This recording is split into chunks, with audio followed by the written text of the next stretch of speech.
El ahogado más hermoso del mundo, Gabriel García Márquez. Los primeros niños que vieron el promontorio oscuro y sigiloso que se acercaba por el mar, se hicieron la ilusión de que era un barco enemigo. Después vieron que no llevaba banderas ni arboladura y pensaron que fuera una ballena. Pero cuando quedó varado en la playa y le quitaron los matorrales de sargazos, los filamentos de medusas y los restos de cardúmenes y naufragios que llevaba encima, y solo entonces descubrieron que era un ahogado. Habían jugado con él toda la tarde, enterrándolo y desenterrándolo en la arena, cuando alguien los vio por casualidad y dio la voz de alarma en el pueblo. Los hombres que lo cargaron hasta la casa más próxima notaron que pesaba más que todos los muertos conocidos, casi tanto como un caballo, y se dijeron que tal vez había estado demasiado tiempo a la deriva y el agua se le había metido dentro de los huesos. Cuando lo tendieron en el suelo, vieron que había sido mucho más grande que todos los hombres, pues apenas si cabía en la casa, pero pensaron que tal vez la facultad de seguir creciendo después de la muerte estaba en la naturaleza de ciertos ahogados. Tenía el olor del mar y solo la forma permitía suponer que era el cadáver de un ser humano, porque su piel estaba revestida de una coraza de remora y de lodo. No tuvieron que limpiarle la cara para saber que era un muerto ajeno. El pueblo tenía apenas unas 20 casas de tablas con patios de piedras sin flores, desperdigadas en el extremo de un cabo desértico.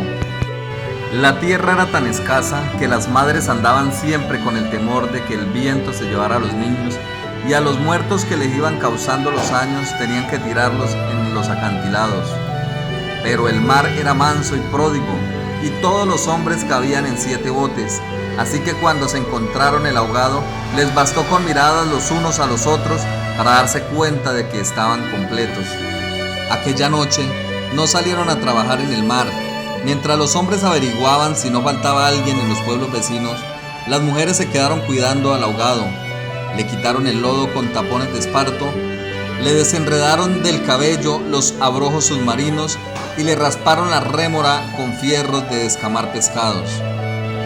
A medida que lo hacían, notaron que su vegetación era de océanos remotos y de aguas profundas, y que sus ropas estaban en piltrafas, como si hubiera navegado por entre laberintos de corales.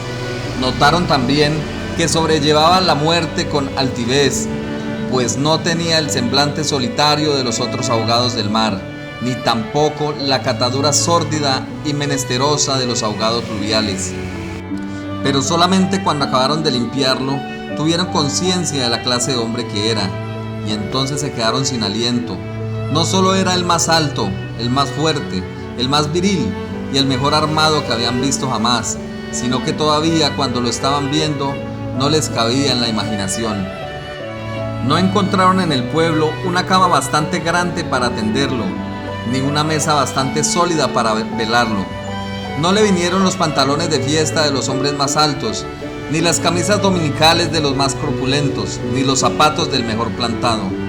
Fascinadas por su desproporción y su hermosura, las mujeres decidieron entonces hacerle unos pantalones con un pedazo de vela cangreja y una camisa de bramante de novia para que pudiera continuar su muerte con dignidad. Mientras cosían sentadas en círculo, contemplando el cadáver entre puntada y puntada, les parecía que el viento no había sido nunca tan tenaz, ni el Caribe había estado nunca tan ansioso como aquella noche, y suponían que esos cambios tenían algo que ver con el muerto. Pensaban que si aquel hombre magnífico hubiera vivido en el pueblo, su casa habría tenido las puertas más anchas, el techo más alto y el piso más firme, y el bastidor de su cama habría sido de cuadernas maestras con pernos de hierro, y su mujer habría sido la más feliz. Pensaban que habría tenido tanta autoridad que hubiera sacado los peces del mar con solo llamarlos por sus nombres, y habría puesto tanto empeño en el trabajo que hubiera hecho brotar manantiales de entre las piedras más áridas y hubiera podido sembrar flores en los acantilados. Lo compararon en secreto con los propios hombres, pensando que no serían capaces de hacer en toda una vida lo que aquel era capaz de hacer en una noche, y terminaron con repudiarlos en el fondo de sus corazones como los seres más escuálidos y mezquinos de la tierra. Andaban extraviadas por esos dédalos de fantasía Cuando la más vieja de las mujeres, que por ser la más vieja había contemplado el ahogado con menos pasión que compasión, suspiró: tiene cara de llamarse Esteban. Era verdad, a la mayoría le bastó con mirarlo otra vez para comprender que no podía tener otro nombre. Las más porfiadas, que eran las más jóvenes, se mantuvieron con la ilusión de que al ponerle la ropa, tendido entre flores y con unos zapatos de charol, pudiera llamarse Lautaro, pero fue una ilusión vana. El lienzo resultó escaso, los pantalones mal cortados y peor cosidos le quedaron estrechos, y las fuerzas ocultas de su corazón hacían saltar los botones de la camisa. Después de la medianoche, se adelgazaron los silbidos del viento y el mar cayó en el sopor del miércoles. El silencio acabó con las últimas dudas. Era Esteban. Las mujeres que lo habían vestido, las que lo habían peinado, las que le habían cortado las uñas y raspado la barba, no pudieron reprimir un estremecimiento de compasión cuando tuvieron que resignarse a dejarlo tirado por los suelos. Fue entonces cuando comprendieron cuánto debió haber sido de infeliz con aquel cuerpo descomunal si hasta después de muerto le estorbaba. Lo vieron condenado en vida a pasar de medio lado por las puertas, a descalabrarse con los travesaños, a permanecer de pie en las visitas sin saber qué hacer con sus tiernas y rosadas manos de buey de mar, mientras la dueña de la casa buscaba la silla más resistente y le suplicaba muerta de miedo: siéntese aquí, Esteban, hágame el favor. Y él, recostado con las paredes, sonriendo: no se preocupe, señora, así estoy bien, con los talones en carne viva y las espaldas escaldadas de tanto repetir lo mismo en todas las visitas. No se preocupe, señora, así estoy bien.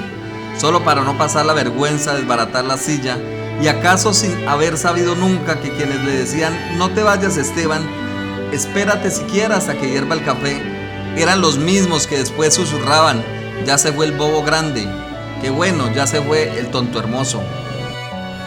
Esto pensaban las mujeres frente al cadáver un poco antes del amanecer. Más tarde, cuando le taparon la cara con un pañuelo para que no le molestase la luz, lo vieron tan muerto para siempre, tan indefenso, tan parecido a sus hombres, que se les abrieron las primeras grietas de lágrimas en el corazón. Fue una de las más jóvenes la que empezó a sollozar. Las otras, asentándose entre sí, pasaron de los suspiros a los lamentos, y mientras más sollozaban, más deseo sentían de llorar, porque el ahogado se les iba volviendo cada vez más Esteban, hasta que lo lloraron tanto que fue el hombre más desválido de la tierra, el más manso, el más servicial, el pobre Esteban. Así que cuando los hombres volvieron con la noticia de que el ahogado no era tampoco de los pueblos vecinos, ellas sintieron un vacío de júbilo entre las lágrimas. Bendito sea Dios, suspiraron, es nuestro. Los hombres creyeron que aquellos espavientos no eran más que frivolidades de mujer. Cansados de las tortuosas averiguaciones de la noche, lo único que querían era quitarse de una vez el estorbo del intruso antes de que prendiera el sol bravo de aquel día árido y sin viento. Improvisaron unas angarillas con restos de trinquetes y botavaras y las amarraron con carlingas de altura para que resistiese el peso del cuerpo hasta los acantilados. Quisieron encadenarle a los tobillos un ancla de buque mercante para que fondeara sin tropiezos en los mares más profundos, donde los peces son ciegos y los buzos mueren de nostalgia, de manera que las malas corrientes no fueran a devolverlo a la orilla como había sucedido con otros cuerpos. Pero mientras más se apresuraban, más cosas se le ocurrían a las mujeres para perder el tiempo. Andaban como gallinas asustadas picoteando amuletos de mar en los arcones, unas estorbando aquí porque querían ponerle al ahogado los escapularios del buen viento, otras estorbando allá para abrocharse una pulsera de orientación, y al cabo de tanto: quítate de ahí, mujer, ponte donde no estorbes, mira que casi me haces caer sobre el difunto. A los hombres se les subieron el hígado y las suspicacias y empezaron a rezongar que con qué objeto tanta ferretería de alta mayor para un forastero, si por muchos estoperoles y calderetes que llevara encima se lo iban a masticar los tiburones. Pero ellas seguían tripotando sus reliquias de pacotilla, llevando y trayendo, tropezando mientras se les iba en suspiros lo que no se les iba en lágrimas. Así que los hombres terminaron por despotricar que de cuando acá semejante alboroto por un muerto al garete, un ahogado de nadie, un fiambre de mierda. Una de las mujeres, mortificada por tanta insolencia, le quitó entonces al cadáver el pañuelo de la cara, y también los hombres se quedaron sin aliento. Era Esteban. No hubo que repetirlo para que lo reconocieran. Si les hubiese dicho Sir Walter Raleigh, quizás hasta ellos se habrían impresionado con su acento de gringo, con su guacamaya en el hombro, con su arcabuz de matar caníbales. Pero Esteban solamente podría ser uno en el mundo, y allí estaba tirado como sábado, sin botines, con unos pantalones de 7 mesino y esas uñas tocallosas que solo podían cortarse a cuchillo.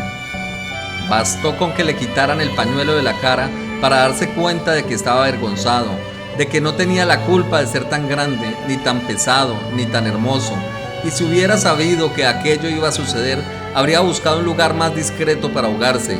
En serio me hubiera amarrado yo mismo una áncora de galón en el cuello y hubiera trastabillado como quien no quiere la cosa en los acantilados, para no andar ahora molestando con este muerto de miércoles, como ustedes dicen, para no molestar a nadie con esta porquería de fiambre que no tiene nada que ver conmigo. Había tanta verdad en su modo de estar que hasta los hombres más suspicaces, los que sentían amargas las minuciosas noches del mar, temiendo que sus mujeres se cansaran de soñar con ellos para soñar con los ahogados, hasta esos y otros más duros se estremecieron en los tuétanos con la sinceridad de Esteban. Fue así como le hicieron los funerales más espléndidos que podían concebirse para un ahogado expósito. Algunas mujeres que habían ido a buscar flores en los pueblos vecinos regresaron con otras que no creían lo que les contaban, y éstas se fueron por más flores cuando vieron el muerto, y llevaron más y más hasta que hubo tantas flores y tanta gente que apenas si se podía caminar. A última hora les dolió devolverlo huérfano a las aguas, y le dijeron un padre y una madre entre los mejores, y otros se le hicieron hermanos, tíos y primos, así que a través de él todos los habitantes del pueblo terminaron por ser parientes entre sí. Algunos marineros que oyeron el llanto a distancia perdieron la certeza del rumbo, y se supo de uno que se hizo amarrar al palo mayor recortando antiguas fábulas de sirenas, mientras se disputaban el privilegio de llevarlo en hombros por las pendientes escarpadas de los acantilados. Los hombres y mujeres tuvieron conciencia por primera vez de la desolación de sus calles, la aridez de sus patios, la estrechez de sus sueños frente al esplendor y la hermosura de su ahogado. Lo soltaron sin ancla para que volviera si quería y cuando lo quisiera, y todos retuvieron el aliento durante la fracción de siglos que demoró la caída del cuerpo hasta el abismo. No tuvieron necesidad de mirarse los unos a los otros para darse cuenta de que ya no estaban completos, ni volverían a estarlo jamás. Pero también sabían que todo sería diferente desde entonces, que sus casas iban a tener las puertas más anchas, los techos más altos, los pisos más firmes, para que el recuerdo de Esteban pudiera andar por todas partes sin tropezar con los travesaños, y que nadie se atreviera a susurrar en el futuro: ya murió el bobo grande, qué lástima, ya murió el tonto hermoso, porque ellos iban a pintar las fachadas de colores alegres para eternizar la memoria de Esteban, y se iban a romper el espinazo excavando manantiales en las piedras y sembrando flores en los acantilados, para que en los amaneceres de los años venturosos los pasajeros de los grandes barcos despertaran sofocados por el olor de los jardines en alta mar, y el capitán tuviera que bajar de su alcázar con su uniforme de gala, con su estralabio, su estrella polar y su ristra de medallas de guerra, y señalando el promontorio de rosas en el horizonte del Caribe dijera en 14 idiomas: miren allá, donde el viento es ahora tan manso que se queda a dormir debajo de las camas, allá donde el sol brilla tanto que no saben hacia dónde girar los girasoles. Sí, allá, ese es el pueblo de Esteban. Fin.